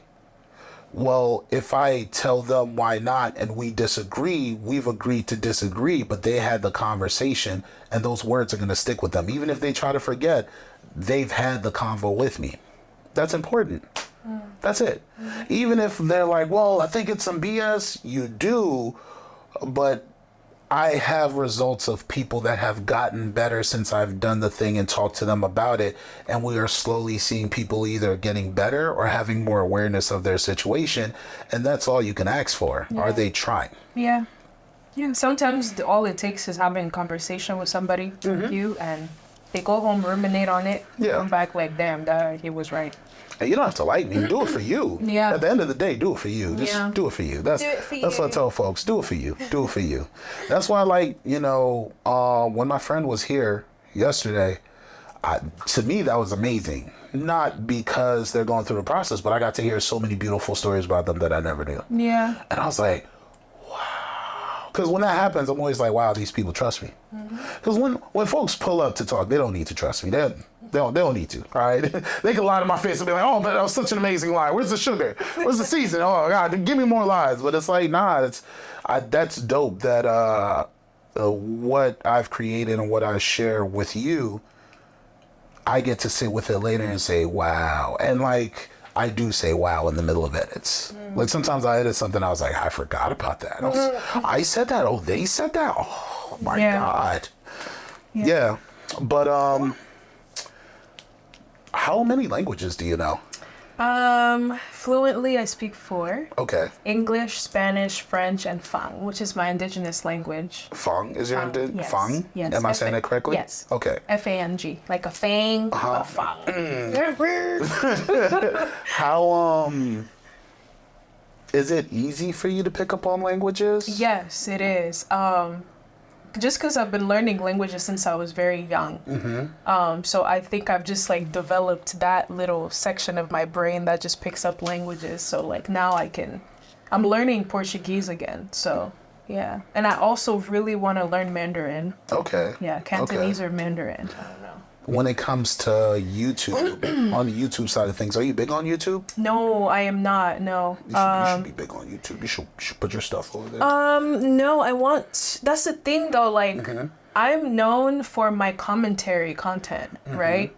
Only now are people starting to realize that I'm an artist. That's the thing that I do. But I don't want to become a commentary person. I'm an artist before anything. But the reason my like TikTok and Instagram are bigger than my YouTube is because I only post my music on YouTube. I have one song that did really well. All the rest are like growing, gradually. But yeah, no, I don't want to do that. Do you advertise yourself? Yes, I do. Okay. Yes, I do. The reason I asked is I thought of Tyler the Creator twice. There's like one song where like he said someone introduced his pronouns. He's like, I ain't trying to get to know you like that. And I said, hey, yo, he right though. I'm just saying. I love Tyler the Creator. I actually love him. Oh my God. And then you gotta advertise yourself. Like it's scary. I have to find more creative ways to do it, because I feel like I have hit like a creative wall, or like we need to sit and talk about your ideas one day and then see what sticks. Well, it's also about what gets you excited, ideas, though. But it's about this, and they want to like it's always about that. Eat, just keep sucking, which also contributes to why like I do everything by myself. Unless I've known you for a long time, we're not really working together. Does that make you more inclined to want to work with the international community? That is why I work with international people. My mixer is in the UK. My producer, all of my people are in the UK. You sound like Wale.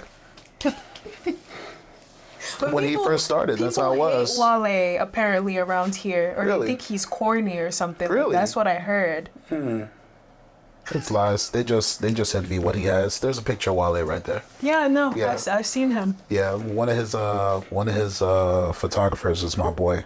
You're fine. It's fine. I met him at the Burna Boy show in 2019. So what's he like back then when you met him? Well, his security did not want me to talk to him, but he was like, no, it's cool. Like, they look harmless. But Yeah. I'll just say, hi, like, I've been listening to you since before I moved to the States. I moved here in 2014, da-da-da-da.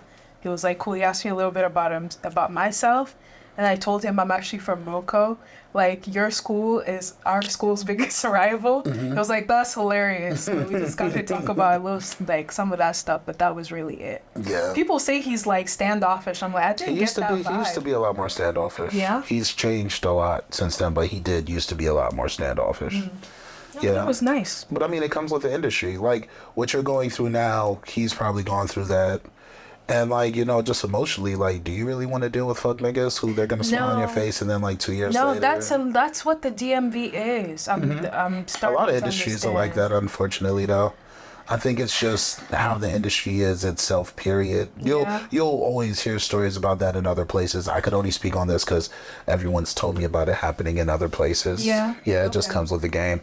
It's really just about putting your head down and putting yourself in position, and hopefully the right folks that actually fuck with you genuinely in terms of who you are, they stick with you. Yeah. And, like, they enjoy the genuineness, just not what can I get from this person. Yeah, it's a lot of what can I get from this person with me. They seen the boom from the social media, and they're like, okay, how can I profit from that? Yeah. And I've made songs with people. Wait, do you want me to cut this part out too, or no? No. This Okay. this part is fine, but I've made songs with people where, and then they just hold on to it, right? Like, we were supposed to release it, they hold on to it to see. Just like the production stuff I was talking when about. is the next time Angue is gonna blow up? Whenever Angue like grows in popularity, like locally in the United States, then we'll release it, because then I'll be able to profit off of it. But then I'll be like, okay, slide me a smooth 20K real quick. Yeah. And I got bills to pay. Yeah. I got shopping sprees to go on. Yeah, exactly. I got makeup to buy. Self-care and presentation. Yeah. So yeah. Yeah. That's unfortunate. How do you stay positive? I don't. Okay.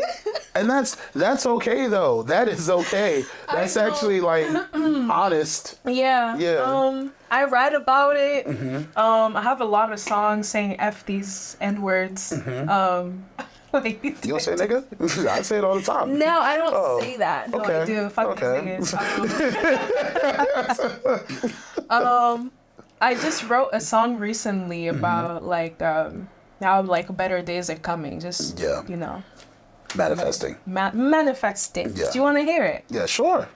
Is this an exclusive? Should I turn Yes, the it stuff off? is. Okay, cool. I'm gonna hold it by my headphone. It's all good. It's a video, so you can't even really hear it. Okay. Real, but my friend Moet produced this. It's a demo. Better days, better days are coming, better me. Wanna show you what's happening. This sounds like it'd be perfect for a shampoo commercial.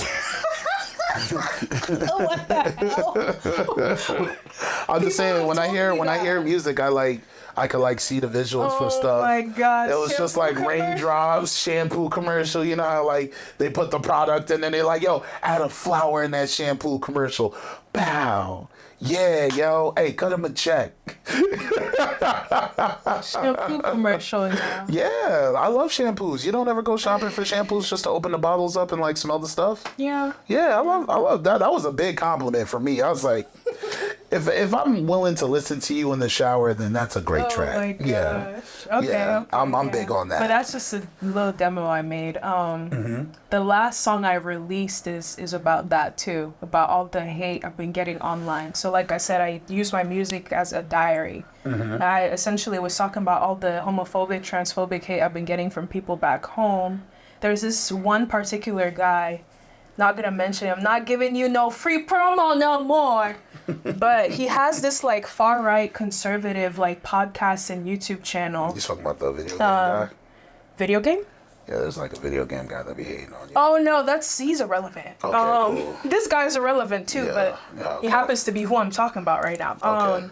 But no, he's from EG, and I don't know. I guess through my TikTok videos, he found me somehow. Actually, no, he found my Instagram and commented something like transphobic under my photo, and I was like, bro, like you literally support like the dictatorial regime back home, and like nothing you say is valid, and I blocked him. And then he went on a whole like rant about how I'm promoting homosexuality. I'm an agent for homosexuality propaganda back home.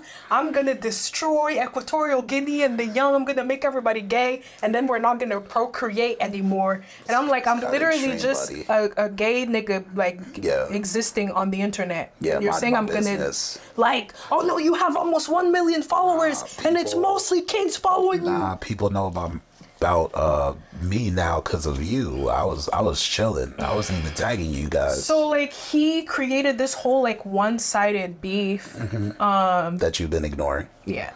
But I did use, as a response, I used like a soundbite from one of he actually got interviewed, like they invited him on TV because he was making such like just crazy claims about me. So they were like, nah, we need to talk to this guy, he's king gay.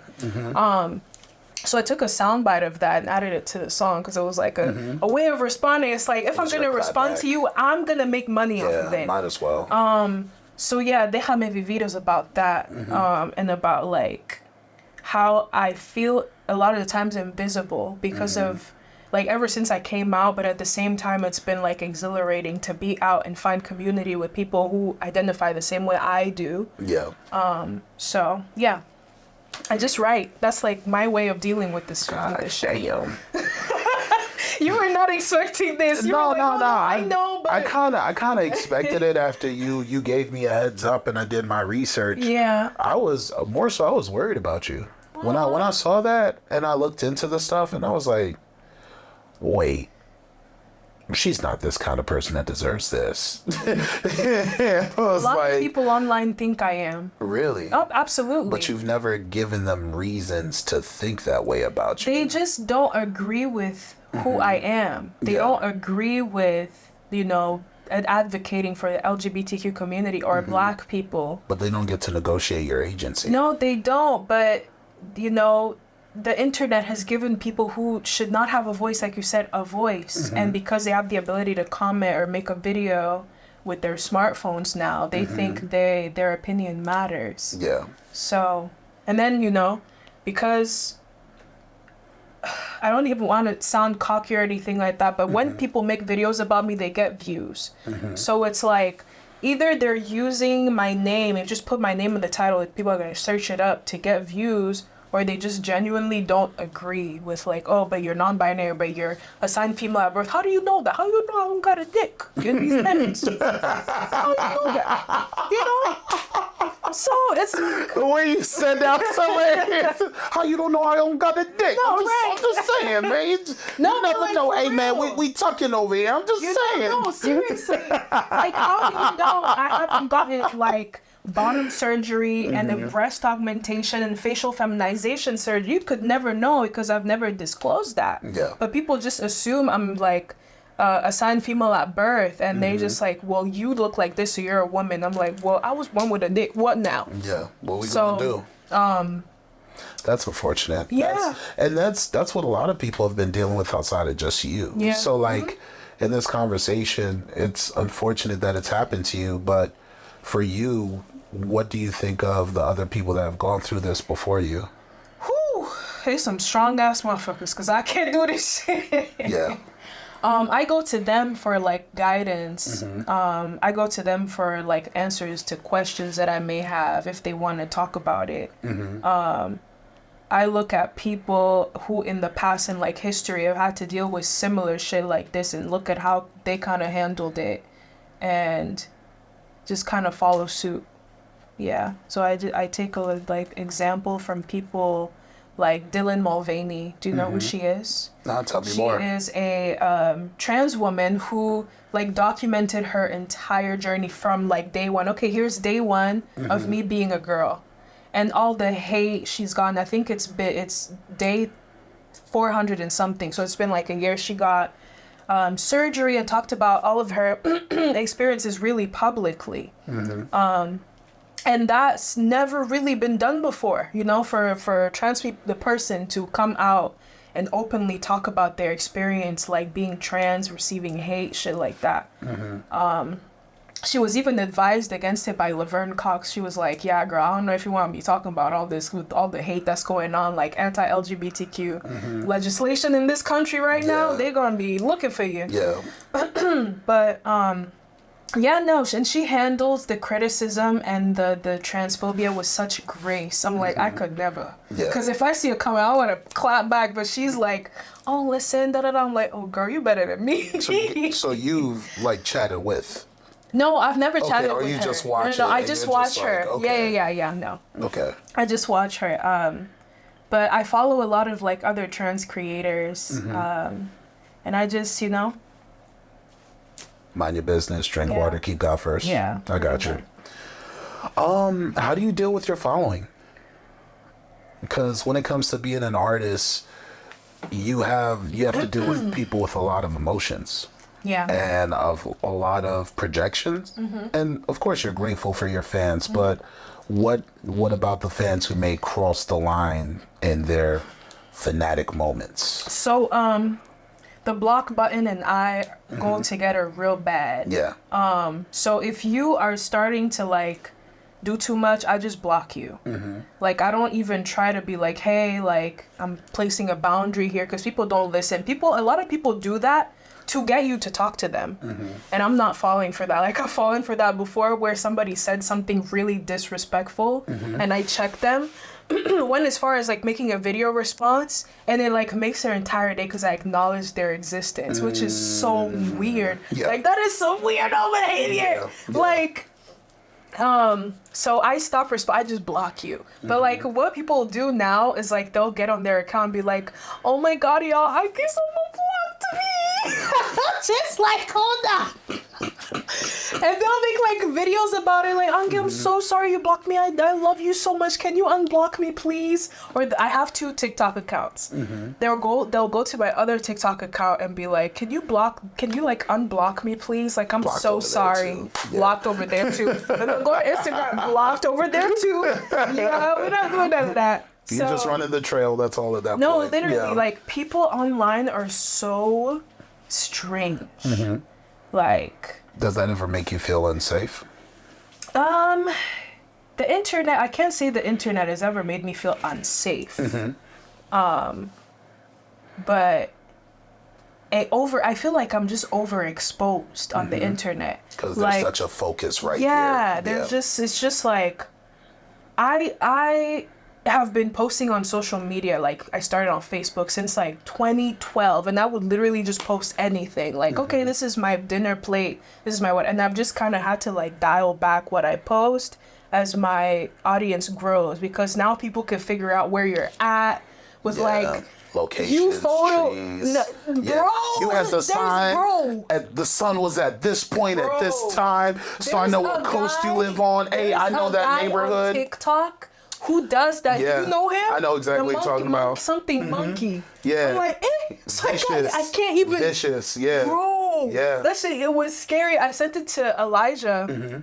I was like, bro, like, we can't really be posting anything. So I don't even post, Yeah. like Oh, if that I'm fork. somewhere. That fork in that restaurant. Yes. Yeah, I If know I what coast they do frequent that the on. area- Oh, I know that neighborhood. Yeah, by the If I design on frequent the that restaurant or that place a lot, I won't post it. Yeah, so it makes But- you want to have to change things up. Exactly. Yeah. It's just like people are crazy, man, and because people have such strong feelings towards me because of what I stand for and how I identify, Yeah. I have to be even more careful. So you have to facilitate certain people out. Like, no, I'm good. Yeah. Yeah. Yeah.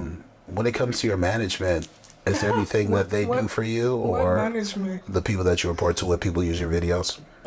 To Penn. Georgia You Penn. report to Georgia Penn. Georgia Penn. That's what you Georgia report does to. an incredible job managing my finances, my Yeah. bookings. She's a great agent. She finds me so many things to do around here. That's beautiful. Shout out to her. Thank you. Yeah. And having that relationship, especially a manager dealing with all this harassment, is just so important. Yeah, absolutely. Yeah, because they understand what's going on in your life. Yeah. So, why bring awareness to pronouns? So me personally, I think I don't only bring awareness to pronouns. I think would like to. I need to take a sip. My throat is.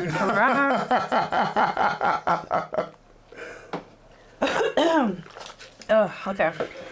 I bring awareness to like gender identities, gender expression, and I think Would you be able to pronouns. explain what each one of those Yeah, of things course. And pronouns are like encompassed in there. are? Yeah. So gender are behaviors that are basically taught by society on like how okay, so for the normies, there are 2 genders, man and woman.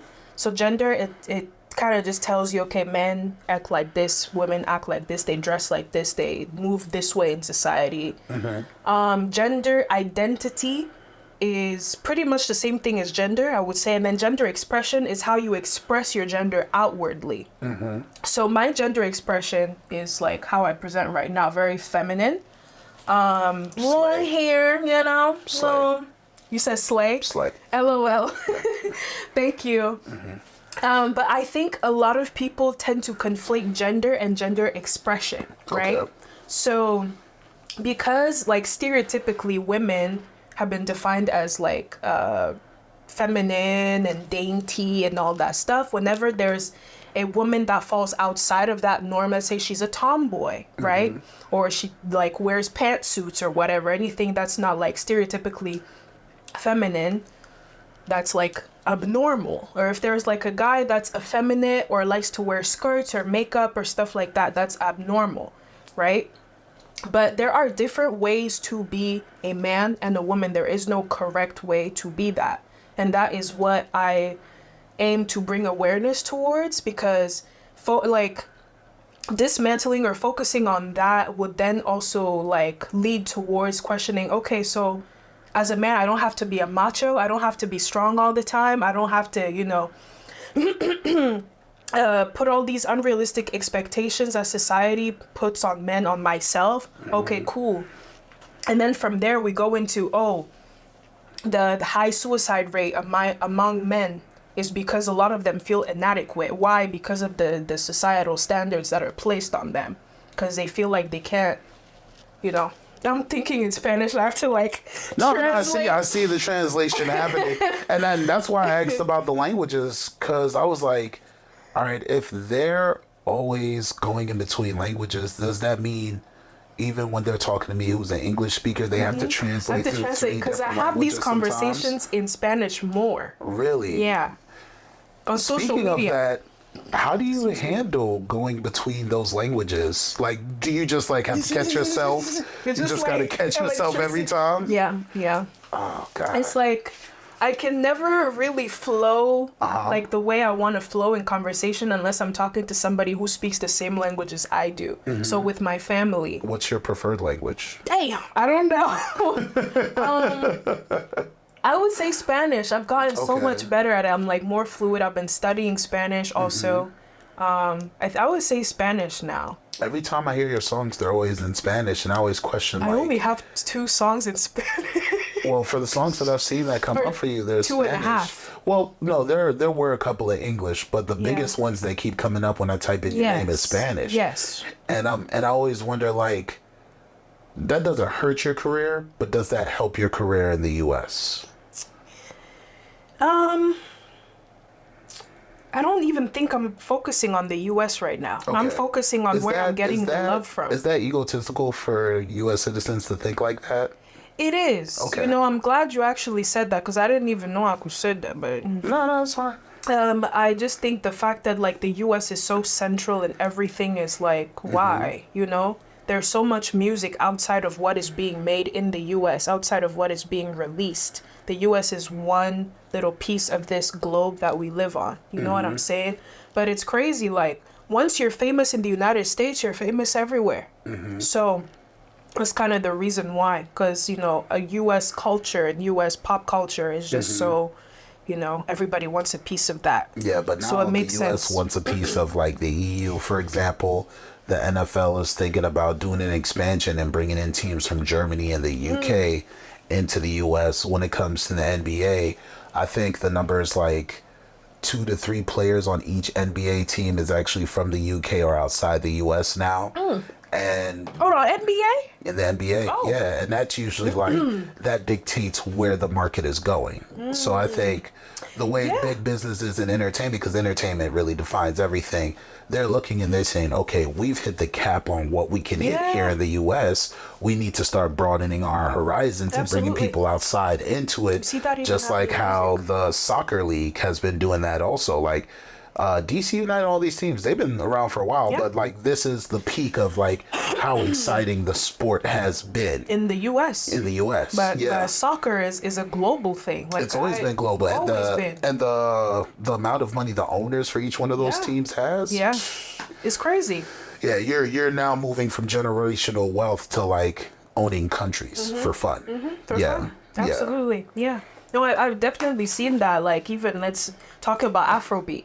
How it's become more popularized here. People are listening to Amapiano now. I would have never thought maybe 4 or 5 years ago people would be listening to that here. Yeah, because Bo just did a mix on that one too, and that thing was vicious. Bro. Yeah. Fire. Yeah. Because I remember years ago, I was showing people this shit. They're like, what is this? Yeah.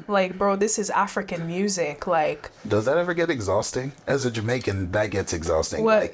You know that song, I am blessed. I am blessed. We were singing that in church in 2004, 2003. Oh, wow. So when that became a reggae song, I got sick because I was like, I'm not listening to that. That was in church 20 years ago. But what we find, especially as a Caribbean, is the stuff we think is a hit that's just chilling in church. A reggae artist could turn that into a track, but by 20 years later, we're exhausted of the track, fam. I'm I'm good because y'all already been hip to it. But you now have to support the artists to push the music that's coming out, because as you and I know, when it comes to Caribbeans and Jamaicans and Africans, you could just have one hit and all of a sudden the market doesn't want you anymore. and someone makes something similar to you, and it's like, all right, how do we build on that? Now Afrobeats and everything else is in a place where artists can make more hits and be facilitated more instead of just one hit and, oh, we had our time, you can go back now, which is good.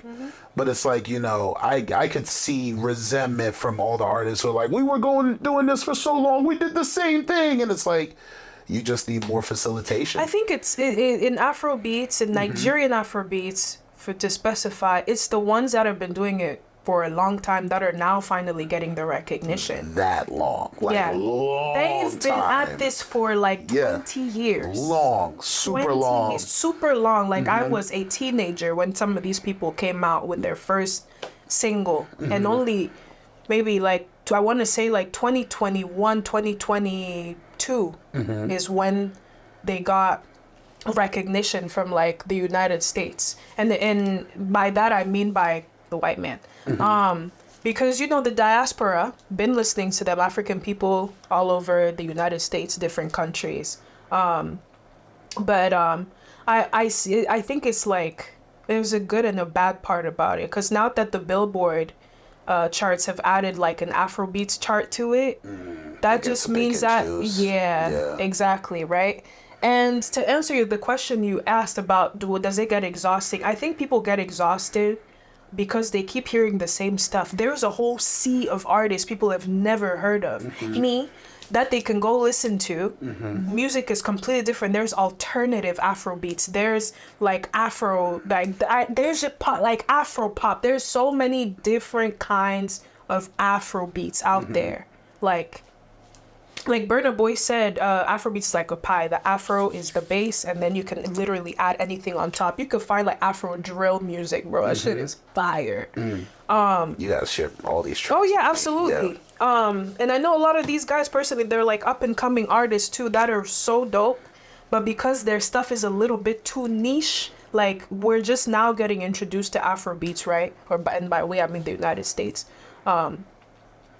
So, you know, you just gotta let it marinate a little bit. But speaking of cooking terms, I do go with time too. I think what's annoying is I've noticed in my interviews I speak in a lot of cooking terms and working out terms. Really? Like what? Yeah, like I'll always make a gym reference to like mental health is a marathon. When it comes to depression happens because you're stuck looking back, and anxiety happens because you're going too far to a future that doesn't exist yet. Like one of my friends who was here doing an interview a couple of days ago, they told me that they start to plan for things that haven't happened yet. That's how bad their anxiety is. It's not that the thing is guaranteed to happen, but because they're afraid it may happen, or just in case, they start putting energy towards planning for that. And I was like, yo, you can't like the end of the world type shit. Because what happens is you start to get locked in this future that doesn't exist, and then you start to live in fear of, oh, but what if it happens? And it's like your what if it happens is now locking you in place of thinking this is going to happen. And it happens because you start thinking it's going to happen, and then it's like, you know what, you brought me up, now I'm here. Yeah. And it's just that simple. So as an artist and a person who has fought for their agency, who fights for you? Me. Actually, my fans have hands. So like they will go in. So I know I know like my real fans all by name. There's maybe 25 of them. People who consistently listen to my music, watch my videos, leave me beautiful like messages and comments and stuff like that, and they will go to war. Like if they see somebody saying something, doing something, be like, bitch, shut the fuck up, what the fuck do you know? So there's them. There's also my mom. But I keep telling my mom, stay away from social media, please. But she's like everybody addicted to TikTok, and it's like this shit is bound to just come up on her For You page. She's an algorithm. So who advocates for me, man? Just me and my niggas. Does that ever? Would you say this is a lonely track that you're on right now? Yes, very, very lonely. An artist? Very, very lonely for many different reasons. It feels like you're fighting three things. There's pronouns and representation. There's your artistry and where does it belong and how do I get there? And then there's, all right, how do I keep myself sane in this whole process? Can I be like straight up with you? Yeah. I feel like coming out,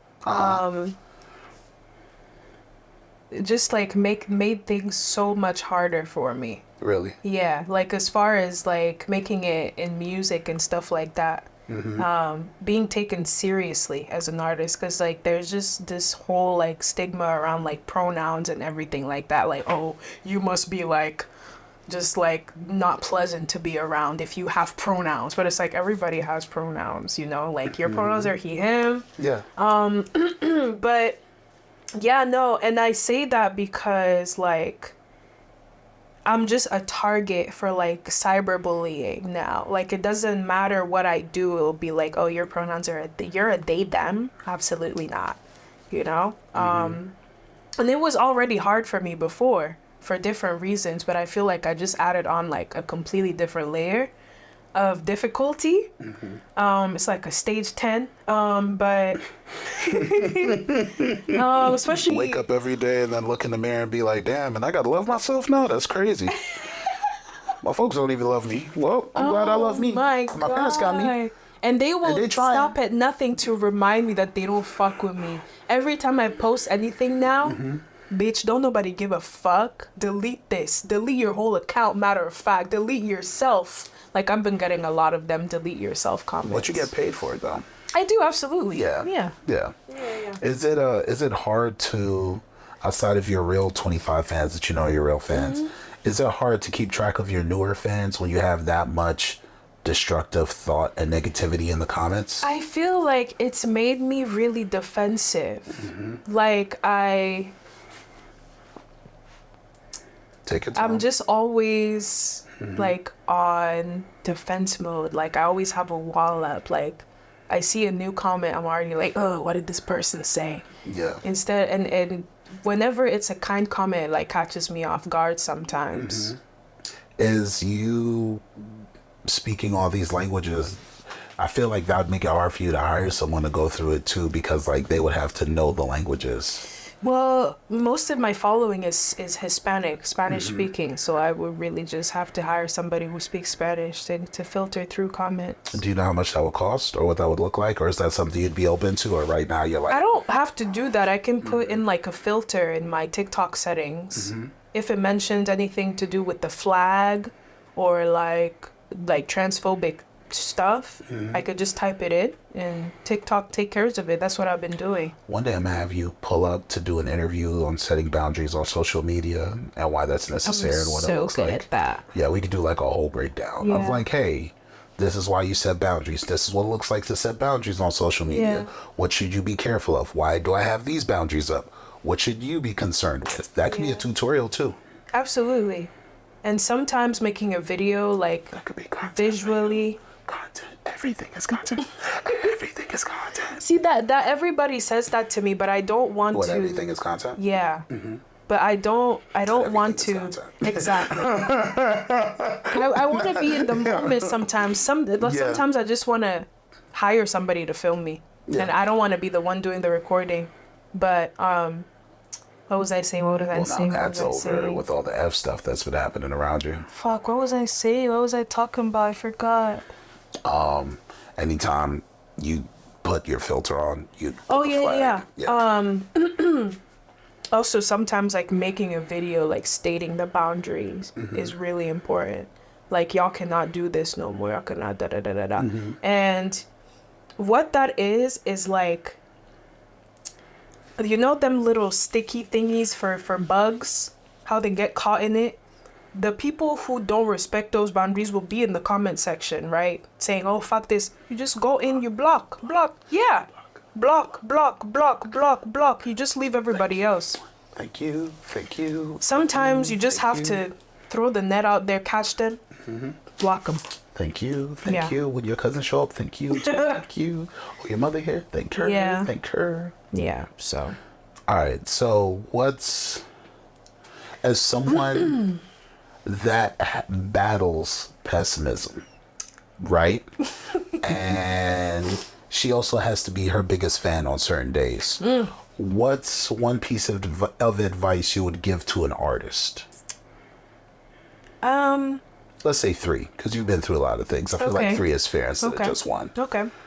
The first piece of advice I would give you is don't pay attention to like the social media comments too much. Like don't take those personally.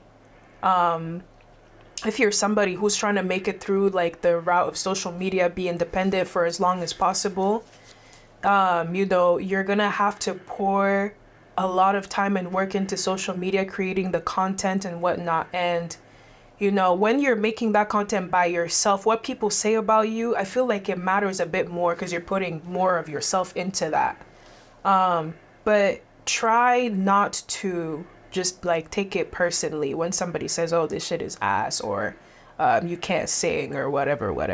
If anything, use those comments to post another video, because that happens to be how I went viral. And now one of my songs is popular. But definitely do that. Like, just do you. Keep doing what you love. Like, don't feel like you need to fit into a box in order for people to like you and like what you do.